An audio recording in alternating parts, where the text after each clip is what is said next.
प्रभु यीशु मसीह कहते हैं मांगो तो तुम्हें दिया जाएगा, ढूंढो तो तुम पाओगे, खटखटाओ तो तुम्हारे लिए खोला जाएगा।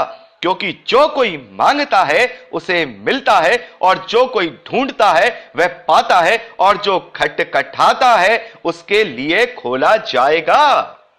तो यह किस विषय में प्रभु यीशु मसीह कह रहे हैं कि तुम मांगोगे तो तुम्हें दिया जाएगा, ढूंढोगे तो पाओगे, खटखटाओगे तो खोला जाएगा। 9वें वचन में जब हम पढ़ते हैं तो प्रभु यीशु मसीह कहते हैं कि तुम में से ऐसा कौन मनुष्य है जो अगर उसका बेटा उससे रोटी मांगता है तो उसे पत्थर दे देता है, या मछली मांगता है तो उसे सांप दे देता है। तो यीशु मसीह कहते हैं जब तुम बुरे होकर अपने बच्चों को अच्छी अच्छी वस्तुएं देना जानते हो तो तुम्हारा स्वर्गीय पिता अपने मांगने वालों को अच्छी वस्तुएं क्यों ना देगा। तो यहां पर जब हम इन वचनों को पढ़ते हैं तो हमें ऐसा महसूस होता है कि प्रभु यीशु मसीह यहां दो चीजों के विषय में कह रहे हैं, दो बातों को एक साथ कह रहे हैं। पहली चीज तो ये कह रहे हैं कि यदि धरती की कोई चीज है, कोई अच्छी वस्तु है, अच्छी वस्तु, जरा ध्यान से सुनिएगा, आप बुरी वस्तुओं को परमेश्वर से नहीं मांग सकते, क्योंकि परमेश्वर बुरा नहीं है, परमेश्वर भला है, परमेश्वर अच्छा है, परमेश्वर जो है हमें सिर्फ भली चीजें देता है। यदि हम अच्छी चीजों को अच्छे पिता से मांगेंगे, हमारी जो आवश्यकताएं हैं, तो परमेश्वर क्या करेगा, हमें जरूर देगा। तो एक तो चीज यहां पर उन्होंने अभी एक दृष्टांत के रूप में कि तुम बुरे पिता हो करके अपने बच्चों को अच्छी चीजें देना जानते हो, तो वो अच्छा पिता है तो तुम्हें अच्छी वस्तुएं क्यों ना देगा। तो अच्छी वस्तु क्या है, अच्छी वस्तु क्या है मेरे और आपके जीवन के लिए? अच्छी वस्तु क्या है? क्या गाड़ी, बंगला, रुपया, पैसा, धन दौलत, बड़ा बड़ा शोहरत, नाम, इज्जत, क्या ये भली वस्तुएं हैं? क्या ये अच्छी वस्तुएं हैं? सोचिए, नहीं, ये अच्छी वस्तुएं नहीं हैं। यहां पर जो प्रभु यीशु मसीह कह रहे हैं कि जो तुम्हारा पिता है अपने मांगने वालों को अच्छी वस्तुएं देगा। तो कभी कभी क्या होता है, हम परमेश्वर से इस दुनियावी चीजों को मांगते हैं, दुनिया की चीजों को मांगते हैं, और वो हमें जब नहीं मिलती तो हम अपने विश्वास को कमजोर कर लेते हैं, और हम खुद ही परमेश्वर की परीक्षा लेकर के क्या करते हैं, उसे बुरा बुरा बोलने लगते हैं। जैसा कि हमने देखा था 4 अध्याय मत्ती में कि कैसे शैतान भरमाता है, परिस्थितियों में फंसाता है कि हम परमेश्वर की परीक्षा करें। तब हम अपने जीवन में इस संसार की आवश्यकताओं को, इस संसार की अभिलाषाओं को, परमेश्वर से गलत चीजों को मांगते हैं। तब क्या कहता होता है, परमेश्वर हमें वो चीजें नहीं देते हैं। तब हम अपने आप में कुड़कुड़ाने लगते हैं और अपने विश्वास को कम कर लेते हैं। तो अच्छी वस्तु क्या है? अच्छी वस्तु, जैसे हमने परसों के भाग में, 4थे भाग में पढ़ा था, उसके 6 अध्याय 33वें वचन में प्रभु यीशु मसीह कहते हैं इसलिए पहले तुम परमेश्वर के राज्य और उसके धर्म की खोज करो, यानी कि उसको मांगो। तो अच्छी वस्तु परमेश्वर का राज्य और उसका धर्म है। अच्छी वस्तु स्वर्ग में अनंत जीवन है, अच्छी वस्तु स्वर्गीय आशीष है। तो हम परमेश्वर से जब अच्छी वस्तुओं को मांगते हैं तो वो हमें दी जाएंगी। प्रभु यीशु मसीह कहते हैं कि अगर तुम मांगोगे, अगर तुम अच्छी वस्तु मांगोगे, अगर तुम परमेश्वर का राज्य और उसका धर्म मांगोगे, अगर अनंत जीवन मांगोगे, तो वो तुम्हें दिया जाएगा।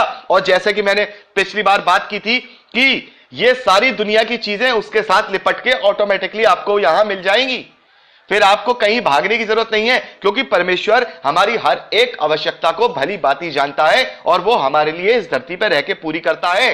वो चिड़ियों की भी देखभाल करता है, वो जंगली शोषंस की भी देखता है।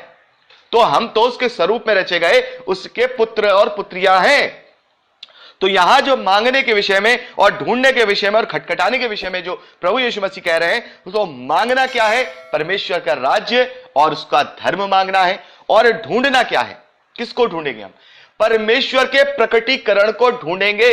जब हम परमेश्वर को ढूंढते हैं तो परमेश्वर अपने आप को हमारे मन में प्रकट करता है, अपने आप को हमारे मन में प्रकट करता है। जब हम उद्धार को मांगते हैं, जब हम परमेश्वर को ढूंढते हैं, तब परमेश्वर हमारे मन में खुद को प्रकट करता है। हम व्यवस्था विवरण उसका 4 अध्याय उसके 27वें वचन से लेकर के 29वें वचन में जब पढ़ते हैं, तो यहां मैं आपको जरा ओवरऑल बता दे रहा हूं। वहां पर लिखा है कि अगर हम किसी भी परिस्थिति में हो, चाहे हम काठ की मूर्तियों के बीच में रहते हो, बुरे से बुरे शैतानी जो है शैतान के भरमाए हुए लोगों के बीच में रहते हो, बड़े से बड़े गंदी जगह में रहते हो, तो वहां पे 29वें वचन में परमेश्वर कहते हैं कि यदि तुम वहां भी मुझको ढूंढना चाहोगे तो मैं अपने आप को तुम पर प्रकट करूंगा। शर्त यह है कि तुम पूरे मन और अपने पूरे प्राण से मुझे खोजो। तो यहां पर क्या है, जब तुम ढूंढते हो किसी भी परिस्थिति में, चाहे हम किसी भी बैकग्राउंड से रहे हो, हम चाहे किसी भी धर्म से रहे हो, लेकिन जब हम परमेश्वर को ढूंढना चाहते हैं तो परमेश्वर हमारे मन में खुद को प्रकट करते हैं और अपनी बातों को हम पर उजागर करते हैं। तब क्या होता है, तब हम खटखटाते हैं। जब हम खटखटाते हैं, खटखटाते का मतलब यह है कि परमेश्वर की इच्छा और परमेश्वर के वचनों को खोजते हैं। खोजते का मतलब जानना चाहते हैं। खटखटाने का मतलब यहां पर परमेश्वर के पवित्र शास्त्र को जान लेना। तो यहां जब हम परमेश्वर के वचन को जानना चाहते हैं तो फिर यहां लिखा है कि उसके लिए तुम्हारे लिए वो दरवाजे खोल दिए जाएंगे जिन दरवाजों से तुम अंदर आना चाहते हो। यदि तुम परमेश्वर के वचन को जानना चाहते हो तब तुम्हारे लिए परमेश्वर व्यवस्था करता है और वो सारी बातों को तुम्हारे सामने खोल दिया जाता है। प्रभु यीशु मसीह कहते हैं यूहन्ना के सुसमाचार 14वें अध्याय, 15वें अध्याय, 16वें अध्याय में पवित्र आत्मा के विषय में हम पढ़ेंगे, आगे आने वाले समय में इसका अध्ययन करेंगे। लेकिन वहां पवित्र आत्मा के विषय में प्रभु यीशु मसीह कहता है कि जो मैं जाता हूं और पवित्र आत्मा तुम्हारे लिए भेजता हूं वो तुम्हें सारी बातें खुल के बताएगा, वो मेरी शिक्षाओं में से होकर के तुम्हें बताएगा। तो जब हम परमेश्वर के वचन को खटखटाते हैं, परमेश्वर का द्वार खटखटाते हैं, तो वो द्वार हमारे लिए खुल जाता है। तब हम परमेश्वर के सारे भेदों को पवित्र आत्मा की सामर्थ्य और उसकी सहायता के अनुसार हम वो जान लेते हैं। इसमें कोई बहुत बड़ी बात नहीं है। बहुत से लोग कहते हैं कि बाइबल बड़ा भेद है, बाइबल बड़ी पहेलियां हैं, बाइबल ये है। हां, मानता हूं, लेकिन ऐसी भी नहीं जो हम मनुष्यों को यानी जो परमेश्वर के खोजी हैं उन पर ना खोली जा सके। ये खोलने के लिए ही दी गई है, ये बंद भेद रखने के लिए नहीं। ये थोड़ा सा मुश्किल इसको इसलिए बना दिया गया ताकि जो पवित्र आत्मा की सामर्थ्य में खुद को अधीन कर लेगा तो फिर वो परमेश्वर की सारी बातों को क्या करेगा, वो जान लेगा। प्रत्येक मनुष्य के लिए इसलिए नहीं दिया गया क्योंकि प्रत्येक मनुष्य इस पर विश्वास नहीं करेगा बल्कि इससे ठट्टों में उड़ाएगा। तो परमेश्वर का वचन इतना ज्यादा कठिन नहीं है, इतना ज्यादा पहेलियों में नहीं है। हां, थोड़ा बहुत इंडिकेशन के रूप में है, लेकिन जब हम सही मायने में पवित्र आत्मा से इसको खटखटाते हैं तब ये सारा हमारे लिए खोल दिया जाता है। तो यहां पर जो मांगना है और जो ढूंढना है और खटखटाना है वो इस प्रकार से प्रभु यीशु मसीह कहते हैं कि तुम अच्छी वस्तुएं यानी स्वर्ग का राज्य और उसका धर्म मांगो तो वो तुम्हें दिया जाएगा। तुम परमेश्वर को ढूंढो तो तुम परमेश्वर के प्रकटीकरण को अपने मन में पाओगे। यदि तुम खटखटाओगे यानी परमेश्वर के वचन को जानना चाहोगे तो उसकी सारी भेद की बातों को तुम पर खोल दिया जाएगा।